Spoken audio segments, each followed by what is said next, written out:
In today's video, I'm going to teach you how to insert a page break in Google Docs.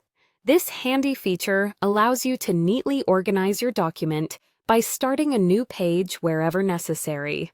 Whether you're formatting a report, an essay, or any kind of document, knowing how to control your page layout is key. We'll explore two simple methods to achieve this. To begin, let's look at the first method, which involves using a keyboard shortcut. Start by opening your desired Google Docs file. Take a moment to scroll through and decide where exactly you want to end the current page. This could be after a paragraph, a section, or perhaps at the end of a chapter.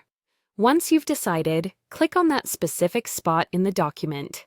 Now, if you're using a Windows computer, press Ctrl and Enter simultaneously.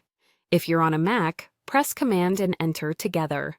By doing this, you've just inserted a page break. Take a look.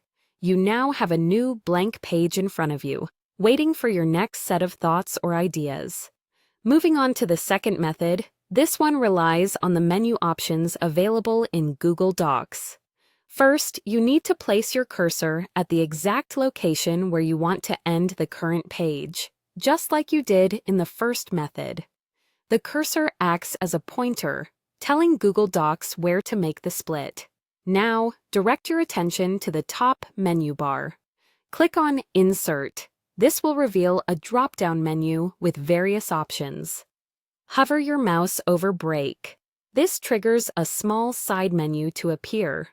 From here, select Page Break, and with that simple selection, a new page has been created in your document. It's worth noting that using the menu method might be particularly useful for those who are not as comfortable with keyboard shortcuts or who prefer navigating through menus. Both methods ultimately achieve the same result, so it's completely up to you which one you prefer to use. So there you have it. You've now learned two efficient ways to insert page breaks in Google Docs. Mastering these techniques can help you maintain a clean, organized document, making it easier for both you and your readers to follow along. Remember, organization is a crucial part of creating professional documents, and knowing how to structure your pages effectively is a big part of that. Thanks for watching, and happy typing!